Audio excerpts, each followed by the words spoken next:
Hello everyone and welcome to another episode of Inside the Den. Now today we're going to take a look at Lucent Heart, and this is a free-to-play dating fantasy 3D MMO. Kind of an interesting mix of things there.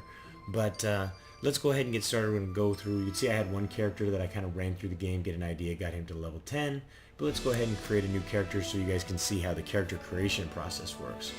Now basically what you have to do is you have to choose your month and date and year and all that stuff of your birthday. It's funny because it only goes back to 1951, but hey, whatever. So essentially what this does is it assigns you a zodiac sign, and the zodiac sign gets really kind of important in the game because once you reach like level 30, you have certain zodiac armor transformations, and then you've got a bunch of different stuff that kind of comes into play with those zodiac signs, including when, like I said, it's dating, so including like matching up certain zodiac signs with other zodiac signs. When you do your soulmate system, you get extra bonuses, double EXP, all of that good jazz. So it gets to be a really interesting system when you think about it. I mean, you even select your blood type, which is really kind of interesting, but let's take a look. So we've got a couple different creation options. Face shape doesn't change stuff too much. We'll go with that one. Let's see, hairstyle. Can we spin her around? We can down here. Let's turn her a little bit. And typical Asian MMO, no butt. So let's go ahead and look at some of these other hairstyles here. Let's go with that one. And hair color, let's just go with the plain black. And then you've got this security word that you have to enter and then set your password. I'm going to go ahead and pause real quick. Not going to let you guys see that. So there we go, our character creation is complete. We have our new character. Let's go ahead and jump into the game. And I believe we have to, now one thing with that security password that's kind of interesting is they're going to ask you for that random times in the game. Now I understand it's a protection piece, but it does get to be a little bit excessive on my end. I mean, I think you could do it a lot less and you'd still be okay. So here we are, we're in the main city. As you can see graphically, I wouldn't say it's the best game graphically, but it's a basic anime MMO. Scroll wheel, you can move in and out and come around. You can see we've got our first quest that we could turn to right there. You can see we've got our mini map here and up here. Kind of interesting that you see a little bit more in this one, and then you've got the other one there. But let's go ahead and just click on that guy and we run over and talk to him. And here's our available prize. We're going to get our little starry skybox. You know, a lot of games do this. They've got this set up to where you actually get this, and you can see it little rolls across the bottom here. Basically, it's kind of this beginner's box that gives you a couple items and stuff like that. So we're going to accept this first quest, and a lot of these first quests are basically, they kind of see, as it says, the Grand Tour just gets us around. But we're going to go ahead and do the Grand Tour because I have a bunch of like UI stuff that I want to show you. Just like this, I'm going to go ahead and take and open my inventory, and it's asking me for that password that I sent. Now it is blocked out, so I can go ahead and just go ahead and type that in. So we've got our backpack items. Let's go ahead and open that up, and we got some recovery potions. And as you can see, we've got some basic stuff down here, including these little skills here, which are kind of interesting. You see they're tied into this positive emotion, negative emotion. And when you highlight over this, you can see this emotion comes up: accurately hitting the enemy under critical hit by the enemy will increase your positive emotion. Accurately hit, same here. Then this one is failed to attack when your health points are under 33%. Now these things then correspond with these down here. So when you reach a certain point, then you can activate these different skills. And as you can see, they do different things, recovering 16% of your health, increasing casting speed by 25%, and critical hit damage by 50%. Strength your resolve, immediately recover 16% of your mana. So I mean, kind of cool that it's got, you know, different things like that, and it's tied into your motion. And then you have these different pieces that come up, and you'll see just by playing the game. So basically 5 more minutes and I will get my first mount, be able to run around much faster. So let's go ahead and finish this quest and accept the next one. And you can see right there, now you can go and you can just hit report and you'll run off, or you can open up, that's actually the wrong Q, opens up the actual quest journal, and you can just hit find NPC and you'll take off in the direction of that NPC. Now the one thing I can tell you is you'll see I'll walk up to the person that I'm supposed to talk to, and I'll actually take a really weird path to get to them. So This one isn't too bad, but actually there you go. So I ran right by him, turn around, and then let me go stand right on top of him. So kind of interesting as far as I'm concerned, but hey, it is what it is. And this Grand Tour quest in the beginning is essentially just to get you used to the different people you're going to talk to in the city, plus get you up a couple of levels. I'm already level 3. Now what this is showing is I can use that report and just head off in that direction, or I can follow this line, and that'll also get me to that NPC. We're going to go ahead and report and take off, but you can see it's got this weird arc because there's a straight line that I can actually take to that guy, and it's right there. But let's look at some of the other interface options. So as you can see, I can highlight over these icons to see different stuff. We already showed you the backpack. We can bring up our character attributes, and there we go. And in our character attributes, we can bring up skills, which you can see right now, I just have these skills that they gave me. Pretty soon I'll end up at the trainer, and I'll be able to pick up some new ones, including some passive ones that will just always be active. And once we get to the trainer, we also choose what we want our base class to be. So now underneath this, you've also got the fortune, which this goes along with your daily fortune. And so you can see right there, you read your daily fortune, and essentially it basically gives you kind of this just little, analysis of the week, I guess you could say, or fortune of the day. So let's close that out. Then you've got a full crafting system. The game does have a really, really intense crafting system as far as all the things that you can craft and create.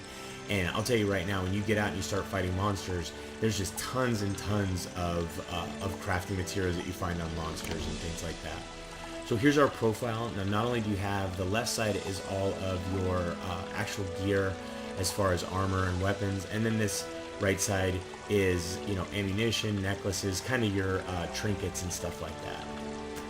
And then we've got our astrolabe, which this basically, you create these different buffs come into play, and you can see down there, and you can acquire them, but you have to first complete the quest. So you have to complete these quests for these different astrological signs, and then once you complete the quests and learn those, then you're going to have opportunity to choose Fond of Beauty, Gourmet, Optimistic, and then get the bonuses that go along with that. So that gets to be kind of a cool little system. But let's talk to this guy, complete our quest, finish, pick up our next quest, and head off in our across this bridge here. So we can bring up our map.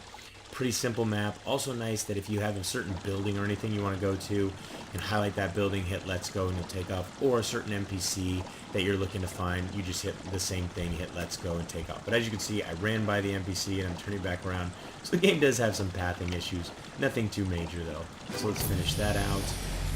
Now let me talk about the soulmate system a little bit. So you can essentially find a soulmate and or kind of a partner up. And let's see, where's the interface for that? So here's the funny thing, important instructions. This is actually all your emoticons, your commands. You can hit help, personal store, set that up because the game doesn't have an auction house, it has a personal store, team up, portable warehouse, all this different stuff. Or you go to socials, these are all your emoticons. And then you got lovers. So you have specific emoticons when you get into the soulmate system, because you can also get, I believe it's 3 soulmates, but then you can get married, all this different stuff. So they've got some cool polygamy going on, but hey, whatever. So let's pick up this next quest, and now see, here's where you make your decision. You choose the path of a warrior or a mage. I'm actually going to choose the path of the mage. And then you get these available prizes, except, there we go, talk to her, finish, and we got some cool gear. And you can see my my little guy changed, or little chick changed a little bit. So let's accept that next quest, go right next to her, pick up from her, Master Mage Heather, quest in progress. I want to do that. Then I'm going to get some enhanced movement potions. And here we go. So here's the skills I can get. So I can get Mage Regala. So let's hold it. Let's quit that. Let's learn this first skill. Now that's a passive one. Enables you to equip scepters, magic swords, and magic shields. Then we've got Fireball, which obviously is not a passive skill. So we're going to drag this down here because we want to be able to use that. And let's see what we do here. We don't need to do attack. We're just going to drop that in there because we're just going to fireball people. Then we got self-preservation. Let's learn that. And that looks like it's a buff spell. It is. So we'll drop that down there. Really basic user interface. I like it because it's clean. Everything is spread out wide. And then we've got Enlightenment, which is another passive one. Increases maximum mana by 21. Then we got our next one once we reach level 6. We're level 5, so it's not very far away. let's get our pet, or our actual, sorry, not our pet, let's move this up here out of the way, but we just got our first mount, so let's use our mount, start cruising around. I don't know what the thing is with these anime games using alpacas as the mounts all the time. This one, Eden Eternal, all that stuff. So let's head outside now and start fighting our first guys. So, broken stems. So let's hit go to, and you'll see you've got all these different areas that you can go to. So Breezy Land. So there we go. For some reason it wasn't actually happening. So we already brought up our quest journal. Let's see. Take a look at some of these other user interface pieces that you have as far as the game is concerned. So you got community, which you could bring that up. You can see right there, friends, cupids, blacklist guilds, so you know exactly who your friends are and all that stuff. You got the item mall, the Zodiac Encyclopedia, which I can't bring up right now. Then you got help. Then you got search to team up, so you can find people your same level and stuff like that. Team up. Doesn't look like it's working right now. Then you got guild head-on battle. You've got huge stuff as far as the battle system for the guilds and stuff like that, and the PvP system. And you can even get into huge PvP battles when you've got different things like weddings going on, stuff like that. So I mean, it gets pretty intense as far as the PvP is concerned, and that stuff. So, but it's mainly guild-based. It's not like you've got different factions. You just have basically the 8 different classes, and you start out, you just have the warrior and the mage, and then you have the different job advancements later on that you can go into. So there we go, we've got 2 of the 4 broken stems that we need. Now it's cool when you look on this map, you can see you've got different guys that have different quests for me. So let's go ahead and take that guy out. And it's cool because you can just take and look on the map. You can just click on it, head off in that direction, and there's Hannah. Let's go talk to her and get whatever quest she has for us. She has a couple, Harvest Festival, which these are all cool because they're all based on me going out and killing different monsters, so they're always good to pick those up. Let's go ahead and quit that. Jump on our little guy right there and head over and pick up this quest, because if I remember correctly, these are actually, we don't want to click on that. So just so you know, you can move around with WASD, or you can just click on the ground where you want to go, which is always nice because then you can click far off in the distance, turn away, check something on, Firefox or whatever, and then come back and go back to what you were doing. So where's this guy? He's over here, or it's actually looks like a guy. Let's check. Hermes should be a guy. There we go. Careless mistake. So basically, we've got to go ahead and take out some wolf pups.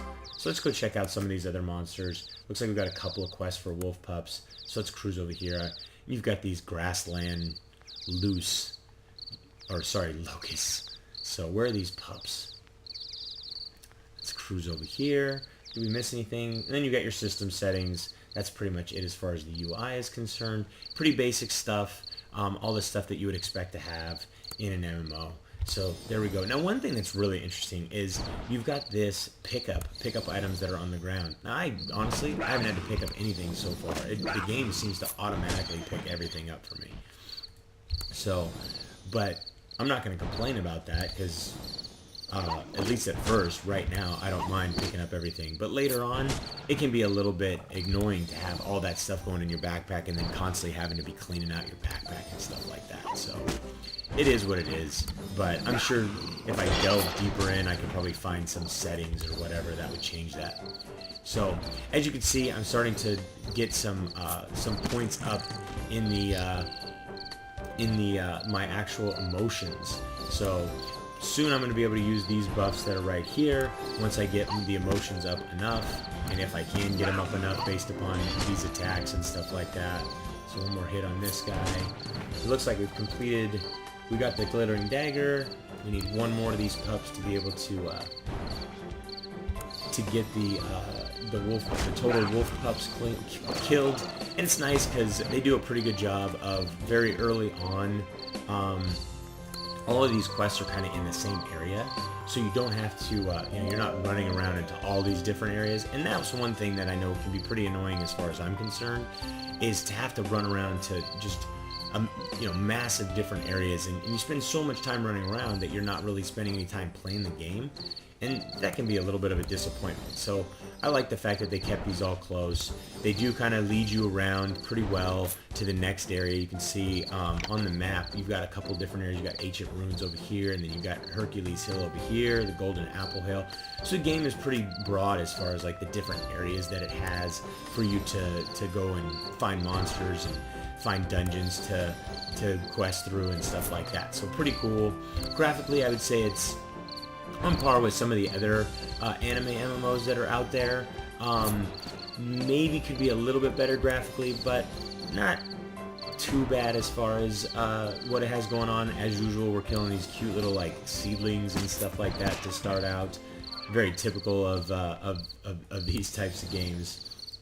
So stuff like that. Sound-wise, there's always sound going on, or always music going on in the background and stuff like that. So pretty cool as far as that stuff is concerned, that you've always, and of course, as I say that, the music turns off. But you can hear like the crickets chirping and all that good jazz. So that stuff is pretty cool. But I hope you guys enjoyed today's trip inside the den. Don't forget to subscribe and keep yourself updated as each new episode is released. If you'd like to play or learn more about Lucent Hearts, you can read our full review at MMODen.com or just click the link in the description. Till next time, thanks for watching.